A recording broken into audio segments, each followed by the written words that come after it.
Well, the Creamline Cool Smashers proved that they remain dangerous even without their key players, and Bernadette Pons showed she can be a reliable presence for the team after showing her lethal form against the Choco Mucho Flying Titans. Let's go all out on this story with Bernadette Pons herself joining us live, I believe, on the line. I was just told just now she is on the line, not via Zoom. Ponsi, narinig mo ko? Good evening. Yes po, good evening po.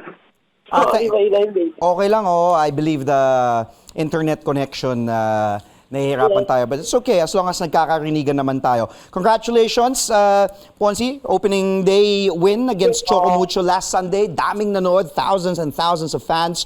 And ikaw, nagpasiklab ka, 22 points. Key players like Celine Domingo, out. Kayla Atienza out. Eliza Valdez and Tots Carlos played limited minutes. Of course, alam naman natin, wala na si Gia Morado. Pero mukhang sinabi mo nga, ito yung gusto kong part na to sa question na to. Don't worry, I got this. Sinabi mo ba yan? Parang ganun yung ano, sumakay na kayo sa akin, ako na bahala. Gano'n ka? Hindi po sinabi. Ano? Hindi ko sinabi. Hindi mo sinabi, pero parang ganun yung dating eh. Parang sinabi mo yon. Anong pinag-usapan ninyo dahil parang nag-take charge ka, pinlano ba talaga yon, Pons, na sige, ang daming missing players, ako ang bahala? Hindi naman. Actually, kahit sino naman kasi talaga sa amin ay deserving ng spot sa loob. So, syempre, anim lang din yung pwedeng makalaro.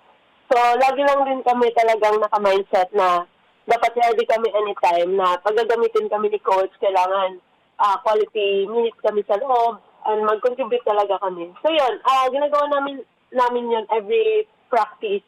Talagang iniikot ni coach yung tao and kung sino yung nasa loob magpe-perform and yung mga nasa labas, lagi talaga dapat ready. Pons, alam naman natin, I got to watch you firsthand kung ano yung kaya mong gawin back in your UAAP days, even sa sands, 'di ba, sa beach volleyball. Alam naman natin kung anong kaya gawin ni Pons, pero sabi ko nga, ang daming players na hindi pa kayo kompleto, 'di ba? Alam natin, loaded tong Creamline. You have Eliza Valdez, you have Tots Carlos, you have so many wings, so many talented players on this team. Pero kung moving forward, Pons, handa ka na ba kung sasabihin, Pons, kailangan namin ikaw yung isa sa mga mag-take charge dito sa Creamline? Kasi kailangan. Yes naman po. Lagi naman akong ready and lagi ko rin talagang mina-mindset and ready talaga ako anytime naman kung gagamitin ako ni coach. And naka-mindset talaga ako na tutulong talaga ako sa team and magko-contribute ako. Siyempre, Creamline, ang defending champions kayo na naglolokohan tayo nung tinawagan kita early in the day. Sabi ko, defending champs kayo. Ano yung sabi mo sa akin? Sila lang. Eto, siyempre, I'm sure, tinutulungan mo, gusto mo din. Kasi yun yung gusto ko sa'yo, na sila yung defending champions, hindi pa ako naka-champion with Creamline. Pero how important was that opening win against a really good team in Choco Mucho, na maganda yung panimula ninyo dito sa conference na ito, Pons? Kasi alam naman natin, yun ang goal ng Creamline.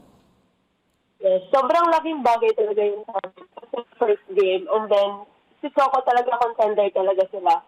And yun, sobrang saya kasi nagawa namin kung ano yung dapat namin, kung ano yung dapat na ilaro namin.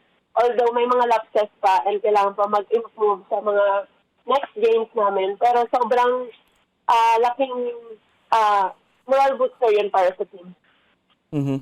Well, alam naman natin na adjustment period pa rin ito dahil although alam naman natin Kyle Negrito has always been there with the team, so hindi na siya bago dito sa Creamline. But Gia Morado de Guzman, Gia Amazing, alam natin malaking kawalan yun sa pagsiset because si Gia kahit nakapikit siguro alam niya na kung saan niya ipapato eh.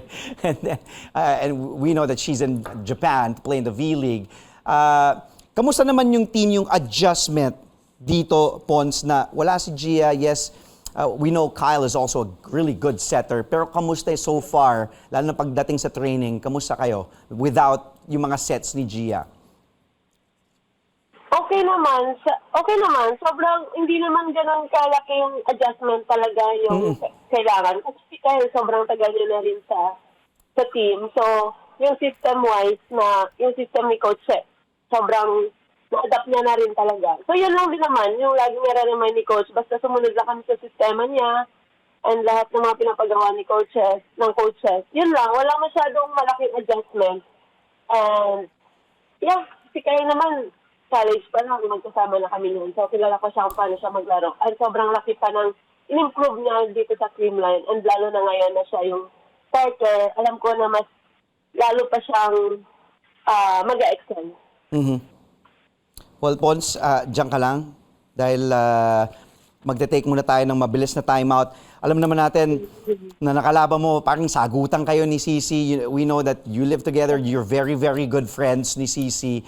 Matagal kayo nagsama sa beach volleyball. Kamusta na makalaban si Cici on your first game at this conference? At siya din, ano yung, kumbaga, paano ka napapagaling ni Cici kahit nasa kabilang side siya ng net? Sagutin mo yan, lahat yan after the break.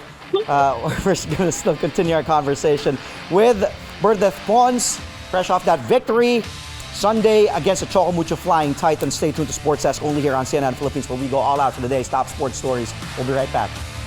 Welcome back to Sports Desk only here on CNN Philippines. Our guest today, Bernadette Pons of the Creamline Cool Smashers, scoring 22 points last Sunday on the opening day when they took down the Chocomucho Flying Titans in 4 sets, 18-25, 16-25, 26-24, and 21-25.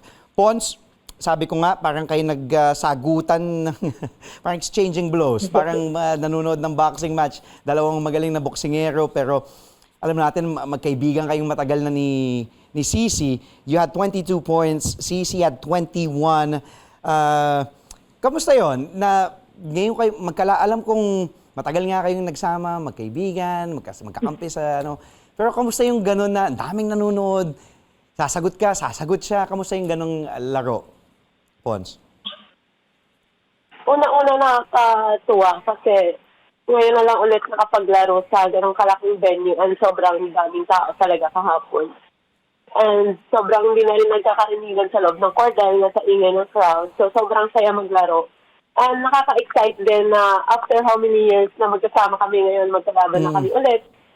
And yun, parang siyempre parehas din kami ni Cici na competitive eh. So, yun. Ayaw din talaga namin magpatalo.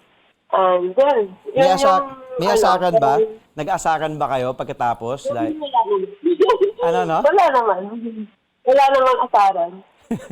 Alam natin sa beach volleyball, talagang, di ba, iba yung magkakampi kayo, yung mag-iengganyo kayo sa isa't isa. Tara, kasi kayong dalawa lang di ba? Pag sa beach eh. Pero ito, paano na ilabas ni Cici yung galing mo kahit nasa kabila na siya ng net? Kahit kalaban mo siya? Paano ba?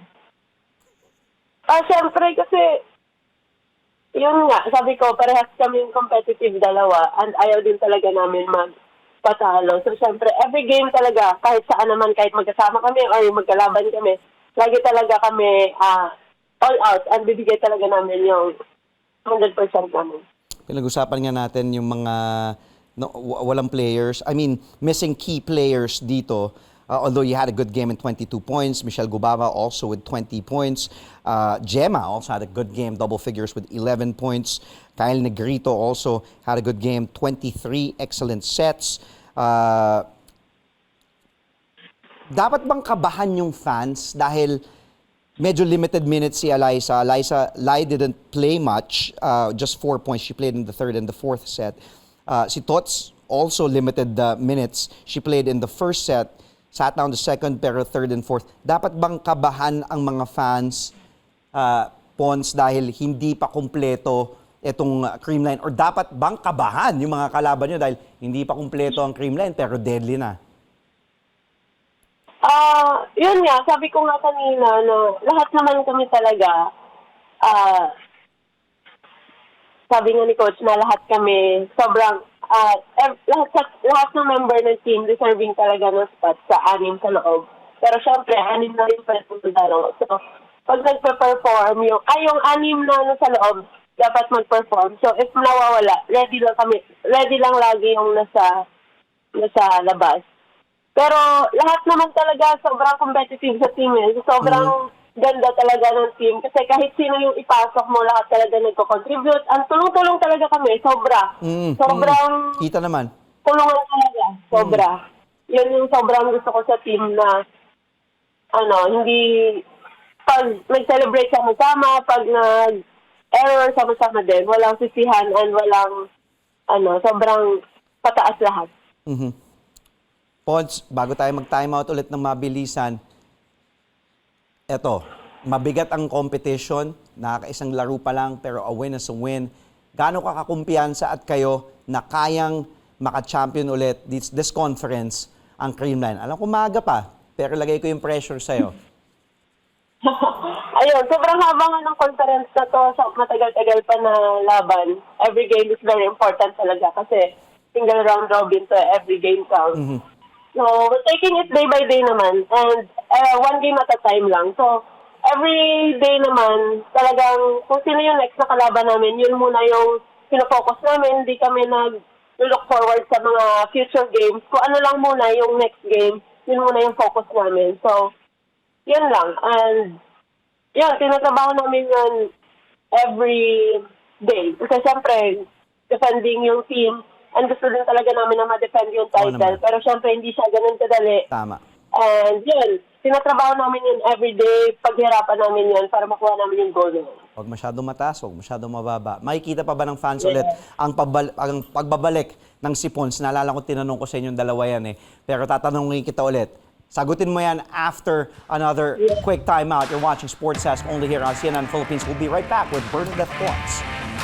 And we're back. Thank you for joining us. Our guest today, Bernadette Pons of Creamline Cool Smashers. Pons, kanina yung hanging question ko bago tayo pumunta sa commercial break. Makikita pa ba ng fans ang reunion ng Sipons? Kailan? At para mag-hope naman yung mga fans, para pa-excited natin sila. Saan ba? Sa beach ba yan? Ano no? Sa Beach Valley ba yan? Ano no? Sa Beach Valley? Sa Beach Valley. Oh, Beach Valley o kahit saan. Yeah, hopefully. Gusto pa din naman talaga namin maglaro pa ulit na magkasama and gusto pa namin bumawi sa SEA Games if mabigyan pa kami ng chance ulit na makapaglaro. Yeah, gusto namin ulit na bumawi. Abangan ng mga fans yan. Pons, anong gusto mo sabihin bago tayo magpaalam? Anong gusto mo sabihin sa lahat ng mga Creamline fans and basically all the PVL volleyball fans? Ayun, sobrang thank you sa lahat ng mga Creamline supporters at sa lahat din ng PVL fans kasi sobrang binubuhay niyo yung volleyball sa Pilipinas. And sobrang nakakatuwa and nakaka-excite lagi maglaro knowing na nandyan kayo lagi para sumigaw for us and mag-support sa lahat ng mga volleyball players. Pons, maraming salamat sa oras mo. Next time sana maayos natin yung Zoom or bumisita kayo ulit dito ni Cici sa studio. Na-miss ko na kayong kausapin dito dalawa live. Maraming salamat. Ingat ka. Good luck next game nyo, kalaban Signal. Thank you. Thank you. Maraming salamat. Again, that was Bernadette Pons of the Creamline Cool Smashers. Fresh off that victory against the Choco Mucho Flying Titans. Up next for them is Signal. We've reached today's finish line. Join us again live at 8:30 p.m. tomorrow for today's top sports stories. I'm Andre Felix. Thank you so much for tuning in to Sports Desk only here on CNN Philippines. Stay safe. Good night.